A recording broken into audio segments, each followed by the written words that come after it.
Pharmelia, le magazine de votre Capital Santé, avec le soutien institutionnel de Novartis, vous présente le Rendez-vous Santé.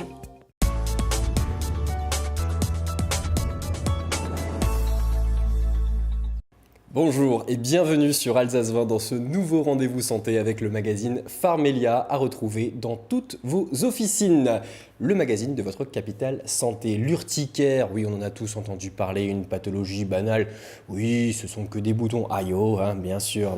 C'est un peu plus que ça et c'est ce que nous allons vous montrer aujourd'hui avec Pierre-Xavier Franck. Bonjour. Bonjour Pierre. Docteur en pharmacie, directeur de l'école de formation Califarm, directeur scientifique IFMO Califarm. Nous avons avec nous aussi Jean-Luc Bury, directeur de Pharmelia et le docteur Scrivener, dermatologue. Docteur, est-ce que vous pouvez nous expliquer ces éruptions que l'on appelle urticaires? Est-ce qu'elles se présentent d'une façon bien spécifique? Oui, tout à fait. Ça ressemble en fait à des piqûres d'ortie. Et d'ailleurs, urticaire vient de ortie. Et c'est pour ça qu'on dit d'ailleurs une urticaire, comme on dit une ortie. Et on ne dit pas un urticaire, ce que les patients souvent confondent. Et donc c'est une urticaire et ça ressemble effectivement à des rougeurs, à des bosses qui grattent. Et il se manifeste comment alors cette urticaire? Donc justement, c'est des plaques rouges. C'est des bosses et c'est parfois des zones de gonflement. Le visage qui peut enfler par exemple, ça démange furieusement et les plaques peuvent disparaître en quelques heures pour laisser place à d'autres. Ce qui fait qu'on a l'impression qu'il y a toujours une sorte de renouvellement des lésions et on appelle ça des lésions fugaces et migratrices. Et ça, c'est tout à fait caractéristique de la maladie. Donc il y aurait plusieurs épisodes qui se succèdent? En fait, c'est d'un seul tenant, mais chaque jour, vous avez des plaques qui sont un peu ailleurs. Et ça dure pour une urticaire aiguë quelques jours, et puis ça va finir par guérir. Et quand ça guérit, bien heureusement, ça ne laisse pas de traces. Il n'y a pas de cicatrice, il n'y a pas de pigmentation séquelaire, donc ça guérit totalement. Oui, c'est une crainte assez récurrente d'ailleurs des patients. Ça touche d'ailleurs les enfants comme les adultes, il n'y a pas une population spécifique? Non, ça touche tous les âges, avec des causes qui sont différentes. Chez les enfants, vous avez plus souvent des formes qui sont aiguës, transitoires, et qui sont très souvent infectieuses. Lors d'une grippe, d'un petit virus, vous avez l'urticaire et ça va guérir lorsque le virus va guérir. Chez les adultes, c'est des causes un petit peu différentes. Et justement, ces différentes formes, ça se présente comment chez les adultes? Ça peut aller jusqu'à des œdèmes aussi? Alors, effectivement, il y a des formes qui sont très œdémateuses, notamment si vous avez de l'urticaire au niveau du visage. Vous pouvez avoir des gens qui vont avoir les lèvres extrêmement gonflées ou alors une portion de la joue qui va être extrêmement gonflée. Et là, en l'occurrence, ça peut faire mal. Vous pouvez aussi avoir des bosses sur la tête qui démangent furieusement. Donc effectivement, c'est une possibilité. Eh bien, toutes ces causes-là, nous allons les retrouver au nouvel hôpital civil de Strasbourg avec un médecin dermatologue. Regardez. Il y a plusieurs causes d'urticaire, on l'a vu, certaines la plupart d'ailleurs sont d'origine non allergique. On a beaucoup de causes, on va dire, alimentaires dues aux médicaments qui sont responsables d'urticaire aiguë. Et ensuite, quand les manifestations d'urticaire se prolongent dans le temps, au-delà de 6 semaines, on parle à ce moment-là d'urticaire chronique. Dans cette catégorie d'urticaire chronique, à ce moment-là, il faut être amené à consulter un dermatologue ou un spécialiste en allergologie pour rechercher des causes à ces manifestations, à cette urticaire chronique. On a malheureusement une grande partie de ces urticaires chroniques dont on ne retrouve pas d'étiologie, dont on ne retrouve pas de facteurs déclenchants. Et à ce moment-là, on parlera d'urticaire chronique spontanée. Pour les causes d'urticaire chronique qu'on retrouve, on a des manifestations auto-immunes, d'autres qui sont liées au soleil par exemple. L'urticaire aquagénique est liée à une exposition à l'eau avec des symptômes très invalidants comme on peut s'imaginer. On a des urticaires cholinergiques liés à une activité physique ou un effort important, des urticaires qui seront liés à la pression après le port du sac à dos ou d'une charge lourde. Les manifestations sont les mêmes entre l'urticaire aiguë et l'urticaire chronique. C'est une lésion rouge en relief sur la peau qu'on peut palper, qui va bouger sur la peau et qui va être très prurigineuse. Il n'y a pas de différence en fait entre les lésions d'urticaire aiguë et l'urticaire chronique. Le symptôme est le même, cette lésion rouge qui bouge, qui gratte. La vraie différence, elle est dans la deuxième partie de l'intitulé, c'est aigu ou chronique. L'urticaire chronique va durer plus de 6 semaines. Pour une urticaire qui se répète plusieurs fois par jour, plusieurs jours dans la semaine, sur une durée étendue de plus de 6 semaines, on parle à ce moment-là d'urticaire chronique.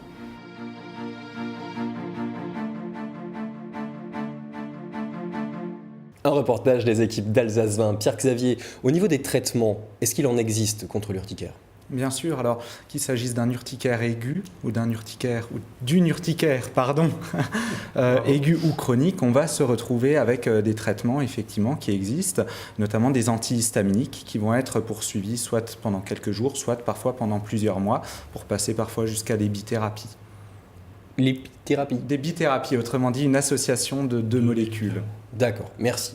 Et les effets indésirables, est-ce qu'il y en a sur ces médicaments ? Pierre-Xavier parlait des antihistaminiques. C'est vrai que les anciens sont assez connus pour donner de fortes somnolences. Les nouveaux, maintenant, sont peut-être un peu moins enclins à donner de la somnolence, même s'il faut être prudent à la conduite en voiture.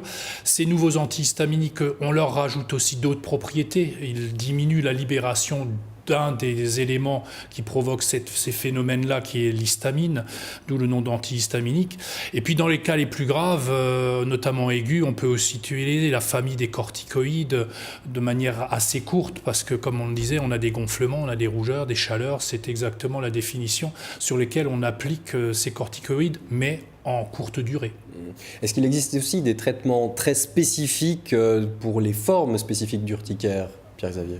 Tout à fait. On va penser particulièrement aux formes graves. Tout à l'heure, le docteur Scrivener en parlait au niveau des œdèmes qu'on peut retrouver au niveau du visage, des œdèmes laryngés notamment. Donc là, on va aller sur des traitements d'urgence à base d'adrénaline, bien souvent, associés à de la corticothérapie aussi, donc des corticoïdes en injectables.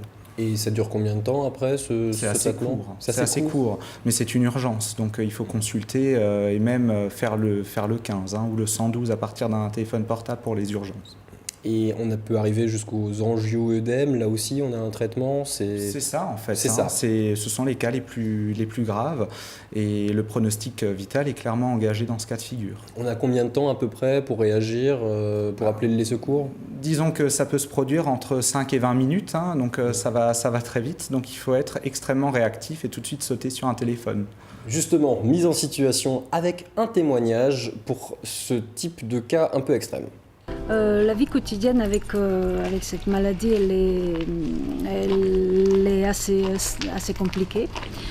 C'est-à-dire, elle répercute sur notre vie professionnelle. Quand nous sommes dans des grosses crises, on reste à la maison, on ne va pas au travail, parce que le regard des autres, il est parfois difficile à gérer. Les autres, bien souvent, il faut d'abord les rassurer que ce n'est pas une maladie contagieuse, mais rien que de voir ces énormes plaques sur soi, les gens sont là à vouloir vous demander encore d'expliquer qu'est-ce que vous avez à chaque fois. Avec chaque nouvelle personne, il faut recommencer et surtout la rassurer que ce n'est pas contagieux. Le choix vestimentaire, obligatoirement, il se porte sur quelque chose qui ne sert pas, qui est en coton. Voilà, parce que, encore une fois, on pense en confort. Chaque pression sur notre corps, que ce soit même un sac à main qui est un peu plus rempli et qui fait une pression, il y a l'urticaire que par la suite il sort. La gestion de la vie personnelle, elle est aussi très difficile et délicate. Parce que avec les personnes qui nous entourent au quotidien, nous sommes affectivement liés. Et puis rassurer ses enfants quand les crises sont là, qui envahissent tout notre corps, ils nous expriment leur inquiétude. Aussi de voir sa mère tout le temps comme ça, tous les jours, c'est inquiétant. Sur les 6 dermatologues, il y en a vraiment un qui a compris ma détresse. Un jour, je suis allée la voir. Elle m'avait déjà administré pas mal d'antihistaminiques. Et là, je l'ai consultée un soir et j'étais vraiment pas bien psychologiquement. Je me suis mise à pleurer. Et là, elle a pris conscience à quel point j'étais pas bien. Donc, elle m'a rassurée en me disant que de toute façon, elle me laisserait pas tomber. C'était très très très très dur quand même d'admettre que c'est pas une allergie. C'est quand même compliqué de comprendre, vous avez de l'urticaire, on sait pas pourquoi, mais c'est comme ça. Docteur Scrivener, est-ce qu'on peut prévenir ces poussées d'urticaire précises ? On peut les soigner en tout cas, c'est ça qui est important. Donc, comme le disait Pierre-Xavier, vous avez les formes aiguës qui vont durer un petit peu de temps, qui de temps en temps vont avoir des problèmes d'urgence avec des angioedèmes. Mais c'est assez rare. Et la plupart des fois, les formes se prolongent et donc nécessiteront un traitement qu'on a cité, qui sont les antihistaminiques. Et si les antihistaminiques à forte dose et pris de manière prolongée ne fonctionnent pas, à ce moment-là, on a d'autres solutions thérapeutiques. Donc on a des médicaments qui sont particulièrement ciblés sur cette molécule-là. Et pour un médecin dermatologue, c'est très facile de justement les déceler et faire le distinguo entre ces différents types d'urticaire. Un dermatologue va demander, la première chose qu'il va demander, depuis combien de temps ça dure, comment vous êtes-vous soigné jusqu'à présent, et si ça dure depuis 6 semaines, 8 semaines, que les crises sont quotidiennes, que le patient est très gêné et qu'il y a des médicaments qui ont échoué jusqu'à présent, notamment des antihistaminiques, à ce moment-là, il passera à autre chose. Très bien. Et les conseils du pharmacien, Pierre-Xavier, qu'est-ce qu'un pharmacien pourra répondre ? Je parlerai des médicaments. Oui. C'est-à-dire qu'on a à peu près 25 à 55% des urticaires chroniques qui peuvent être aggravés par des catégories de médicaments précises, notamment les anti-inflammatoires non stéroïdiens. On a d'autres médicaments aussi utilisés en cardiologie qui peuvent être à l'origine d'une aggravation. Donc voilà, être suivi par un professionnel de santé, par son médecin, son pharmacien, à ce niveau, c'est très important. Il y a des choses à éviter particulièrement quand on a un urticaire ? Mais il y a des catégories d'urticaires, des urticaires au froid, des urticaires de contact, parfois des urticaires alimentaires aussi. Donc il convient à ce moment-là de mettre en place une éviction ou de se protéger vis-à-vis de ces facteurs qui sont effectivement aggravants ou déclenchants.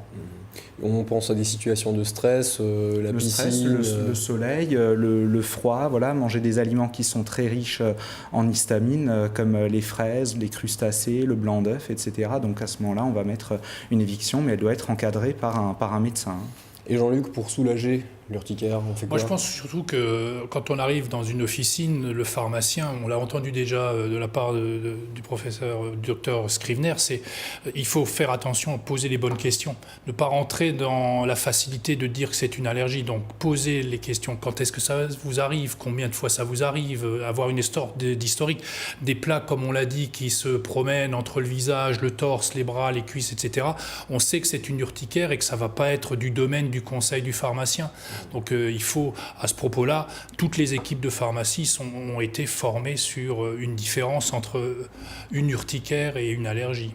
Bien que souvent, parfois, l'un et l'autre sont assez proches, mais il faut savoir faire la différence et savoir envoyer chez le médecin. Premier avis du pharmacien, l'envoi chez le médecin. Dr Scrivener, le mot de la fin pour vous. Qu'est-ce que vous conseillez à vos patients quand ils viennent vous voir ? Je leur conseille de se soigner et de prendre les traitements comme il le faut. Et la plupart des gens attendent malheureusement d'avoir des boutons, des plaques pour prendre le traitement. Or, c'est tout à fait différent. Il faut le prendre quasiment sur une période prolongée sans attendre d'avoir les plaques. Et à ce moment-là, vous pouvez avoir une rémission de la maladie. Ce qui est très important de savoir, c'est que quand vous avez une urticaire qui est chronique, qui dure plus de 6 semaines, 7 semaines, parfois des mois, il y en a même des années, il est illusoire d'aller chercher à marche forcée une cause. Cette cause, on ne la trouvera pas. Il n'y en a pas. Ce sont des urticaires idiopathiques. Et à ce moment-là, il faut absolument se soigner plutôt que de chercher la cause. Donc prendre un traitement adapté, prolongé. Et si ce premier traitement ne marche pas, passer à un autre, voire encore à un autre. Il y a des solutions médicales. Il faut simplement les solliciter et aller consulter. Il y a une idée reçue aussi qui dit qu'un urticaire qui va être provoqué par des piqûres d'insectes ou par un contact, il faut éviter ce qui a provoqué l'urticaire, parce qu'après ça pourrait être pire encore. Est-ce que c'est vrai ? Pas dans cette forme-là. Cette forme-là d'urticaire chronique n'est pas provoquée par le contact ou rarement. C'est très rarement exogène, si vous voulez. C'est très rarement induit par autre chose. C'est une maladie autonome qui évolue par elle-même. Sur laquelle vous ne pouvez pas agir par vous-même. Donc il faut des traitements. Ce que vous citiez, c'était plutôt le phénomène de l'allergie. C'est vrai que quand on est allergique, que ce soit à un médicament ou aux fraises ou aux piqûres d'abeilles, c'est vrai que plus vous multipliez le contact avec cet allergène, là, ça devient de pire en pire. Oui. À ce moment-là, dans le cas de l'allergie, il faut éviter de se faire piquer ou éviter de consommer l'aliment qui déclenche l'allergie. Très bien. Merci pour tous ces conseils, pour avoir un peu mieux apprivoisé l'urticaire. J'espère que vous avez obtenu des réponses et sinon, n'oubliez pas de consulter votre pharmacien, votre médecin traitant et ce magazine Califarm, disponible gratuitement dans toutes les officines ou également sur pharmelia.com. Je vais refaire la fin. Je viens de me rendre compte que c'est Pharmelia et pas Califarm. C'est ça, exact. Je le montre comme ça et là, C'est la première fois qu'il nous fait ça, lui. Ouais. Je reprends la fin, je refais ma conclusion. Depuis qu'il utilise Califarm à l'introduction. Mais oui, c'est ça. Ça te plaît, Califarm? Ben voilà, à force de me dire, il faut pas que j'oublie Califarm. Merci à vous pour toutes ces réponses sur l'urticaire. J'espère que vous avez pu avoir quelques réponses chez vous. N'oubliez pas d'aller voir votre pharmacien ou votre médecin traitant en cas d'urticaire. Les autres réponses, vous les retrouverez dans le magazine Pharmelia, disponible gratuitement dans toutes les officines et sur pharmelia.com. D'ici là, portez-vous bien et à la prochaine.